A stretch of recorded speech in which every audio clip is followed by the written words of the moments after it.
எதை நீ அறிந்தாலும் முடிவே இருக்காது, முக்தியும் கிடைக்காது.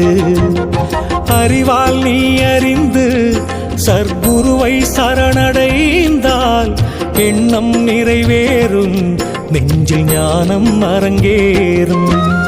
குருவே சரணம், குருவே சரணம், ஞான குருவே சரணம்.